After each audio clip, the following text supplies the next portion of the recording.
क्योंकि in the end होता क्या है कि जो हमारे कॉम्पिटिटिव एग्जाम्स इसमें मेरिट एक एक नंबर, आधे आधे नंबर, पौने पौने नंबर पर डिसाइड होती है।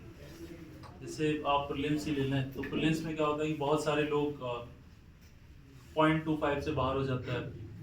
जब फाइनल मेरिट आती है तो आपने देखा होगा कि 10-10 लोग एक एक नंबरों पर रहते हैं। तो उसमें एक एक नंबर आपके लिए बहुत इंपॉर्टेंट हो जाता है, एक एक 0.5 पे। तो उसमें आपको बड़ा ज़रूरी है कि आप हमेशा कोशिश ये रहनी चाहिए कि नेगेटिव नंबर जो हमारे जिसको फोर्स, जैसे गेम में बोलते हैं फोर्स एरर, तो उस तरह का आपको काउंट ना हो। नेगेटिव मार्किंग से बचना है और ज़्यादा से ज़्यादा आपको कोशिश करनी है। और एक बेस्ट जज होता है, जैसे मैंने भी अपना देखा कि अपने आप को लिखा हुआ कभी पसंद नहीं आता। तो सबसे बड़ा आईना वही है, जैसे समझदार लोग कहते हैं कि कभी आपको देखना हो तो मिरर के सामने खड़े हो जाना, आपको पता लग जाएगा कि आपकी वैल्यू क्या है। वही एग्जाम का भी है।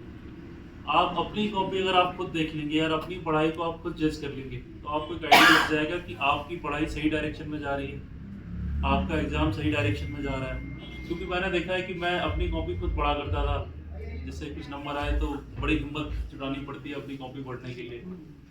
तो मैं जब पढ़ता था तो मुझे लगता था यार मैंने क्या लिखा है, मतलब मुझे लगता है राशि साहब का भी बताओ, सतीश साहब, गणेश साहब का भी बताओ। अगर आपको अपना आंसर पसंद आ गया लिखा हुआ तो आपका क्वेश्चन सही है।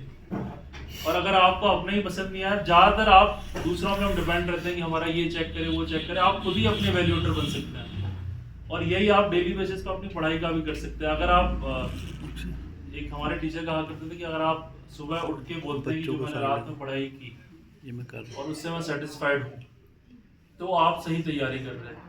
अगर आपको जब भी लगने लगे कि नहीं मेरी तैयारी ठीक नहीं हो रही है, मैं, क्योंकि हमारे अंदर हम सारे इंसान हैं, एक परखने की क्षमता भगवान ने हमें दी है, ऊपर वाले ने हमें नवाजा है कि हम सही गलत पहचान सकें। तो मुझे लगता है कि आपको कोचिंग में जो सिखाते हैं उसकी डायरेक्शन लेके और अपनी इवेल्युएशन डेली बेसिस पे। और दूसरा, इसमें जंग बहुत लंबी है, कि ऐसी नहीं है कि मैंने ऐसे लोगों को भी देखा है जो बहुत ज़्यादा टैलेंटेड थे और इन द एंड 5 या 6 अटेम्प्ट में जाकर उनका सिलेक्शन हुआ, और कुछ लोग ऐसे भी थे जो पहले में हो गया। तो आपको पेशेंस बड़ा रखने की ज़रूरत है, ये पेशेंस का भी गेम है।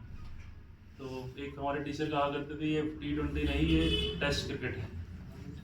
तैयारी टेस्ट क्रिकेट है, इसमें डेली बेसिस पर आपको बिल्डअप करना है। और आप एक भी दिन अगर आपने मिस कर दिया, मतलब चांसेस रहते हैं टेस्ट क्रिकेट में आपको रिकवरी करने के, लेकिन वो रिकवरी में टाइम बहुत लगता है। तो डेली बेसिस पर आपकी पंक्चुअलिटी, डेली बेसिस पर आपका अपना इवैल्यूएशन, डेली बेसिस पर एक फोर्थ सैडनेस की क्या आने वाला है, किस तरह का पैटर्न इवॉल्व हो रहा है, और अच्छे ग्रुपों की संगत। क्योंकि होता क्या है कि एक डिप्रेशन में जाता है, दूसरा कहता है यार ये हमसे भी नहीं हो रहा, तो सारे के सारे चले जाते हैं। तो आपको ऐसे लोग चाहिए अपने आसपास जो आपको इंकरेज करें। अप्स एंड डाउन बड़े आएंगे आपके पास, आप भी देखेंगे कभी तैयारी आपकी बहुत अच्छी चल रही होगी, कभी फिर आगे नीचे आ जाएगी।